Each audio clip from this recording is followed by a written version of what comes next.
السلام عليكم ورحمة الله وبركاته. اهلا بيكم حبايبي، وحشتوني كتير كتير.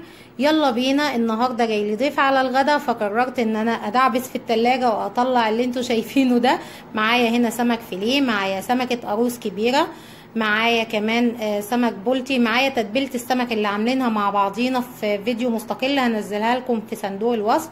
هعمل كمان رز، هعمل ملوخية بالجمبري، هعمل سلطة، هعمل سي فود بالمتاح عندي.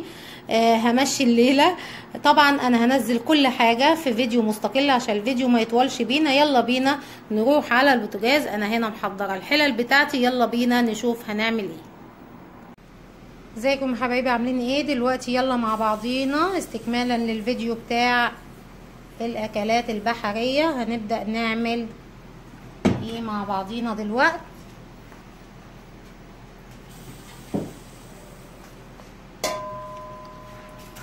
هنبدأ نعمل شوربة السي فود. طبعا انا حاليا مش متوفر عندي غير الجمبري. بعملها كتير بالجمبري والصبيط والفيليه وبعض التشكيلة كده بتاعة السي فود، ولكن انا المتوفر عندي دلوقتي الجمبري. معايا التتبيلة بتاعة السمك اللي احنا عاملينها مع بعض. هبدأ انزل بمعلقة،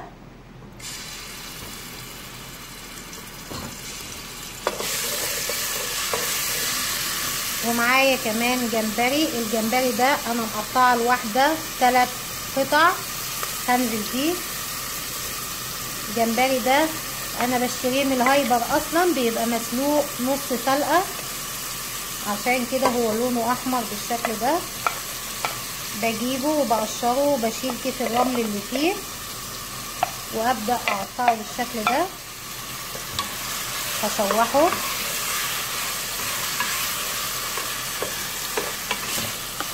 ما شاء الله الريحه طلعت.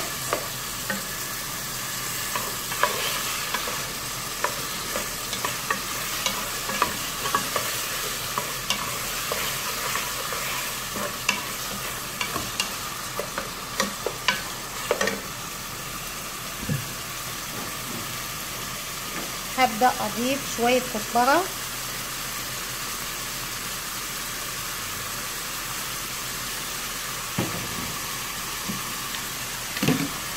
وكمان شوية كمون.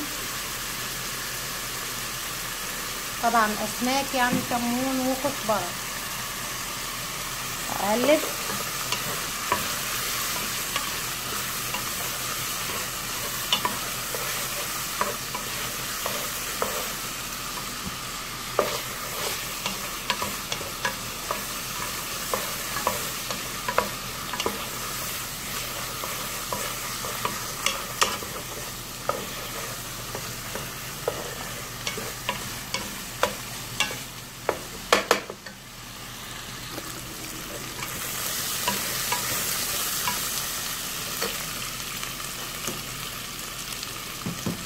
معايا هنا بس رشة زعتر بسيطة خالص على طرف المعلقة.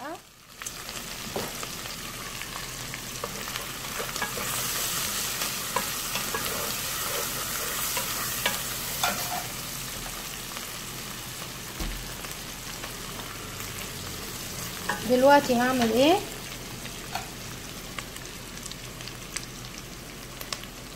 معلقة دقيق، معلقة واحدة بس، واقلب.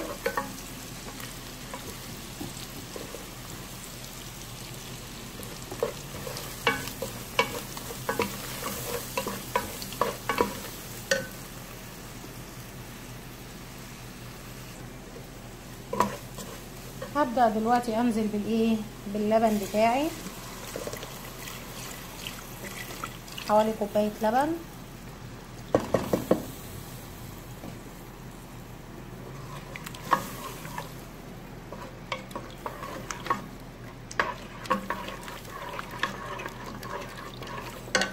واكمل بالمية. بسم الله. تمام كده.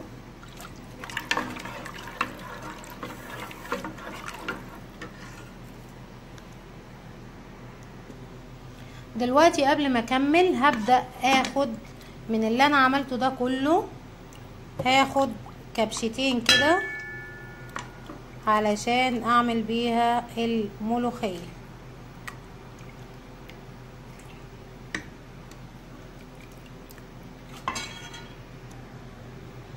خلاص كده. معايا هنا القشطة بتاعتنا اللي احنا متعودين عليها في اكلاتنا، هبدأ انزل بيها على الشوربة بتاعتي وابدأ اقلب بالمضرب السلك بتاعي كده. همزج المكونات بتاعتي كلها مع بعض.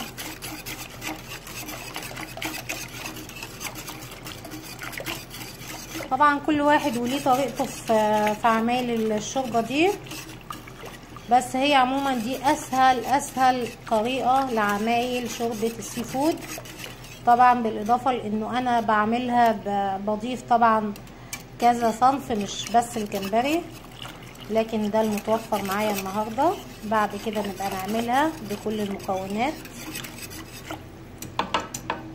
هسيبها تغلي معايا.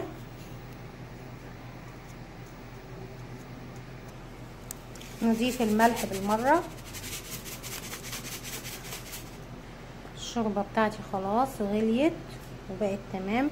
طبعا اللي ما عندوش قشطة من اللي انا حطيتها ممكن تضيفي كريمة لباني مش موجودة، ممكن تضيفي قشطة فلاحي مش موجودة، ممكن تعمليها زي البشاميل عادي خالص بدقيق ولبن بس. مفيش اي مشكلة، في بدائل لكل حاجة، ما توقفيش نفسك على حاجة. هبدأ اضيف معلقة صلصة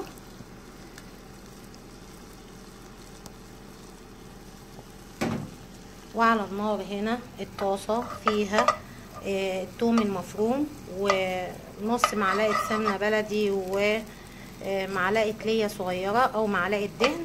انا مخلطة الاتنين على بعض. معايا هنا الشوربة خلاص غليت. هبدأ انزل بالملوخية. طبعا الملوخية بتاعتي هنا مجمدة، هتاخد غلوة واحدة بس. معايا هنا التومة، هبدأ اضيف معلقة كزبرة، اقلب بسرعة. الملوخية اهي ايدي فيها واقلب بسرعة.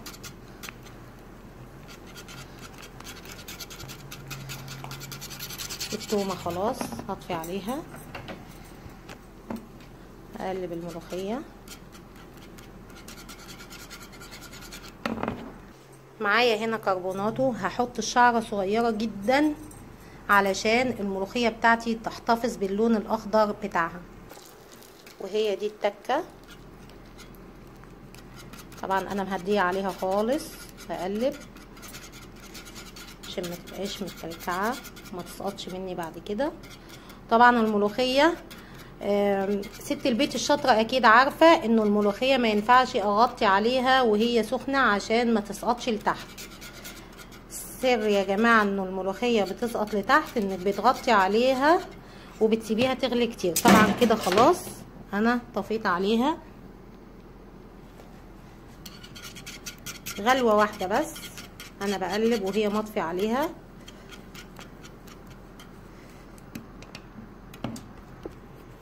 هعمل هنا ايه؟ بسم الله.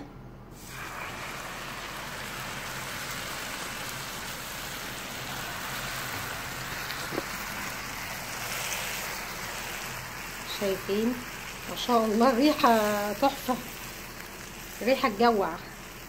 وهنزل بيها على الملوخية بتاعتي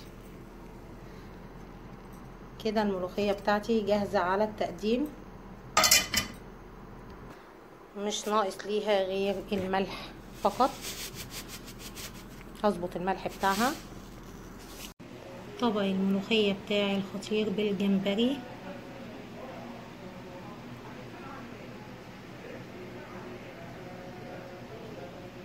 يلا حبايبي، لو عجبتكم الوصفة ما تنسوش تعملوا لي سبسكرايب وتفعيل لجرس الاشعارات ولايك للفيديو. والسلام عليكم ورحمة الله وبركاته.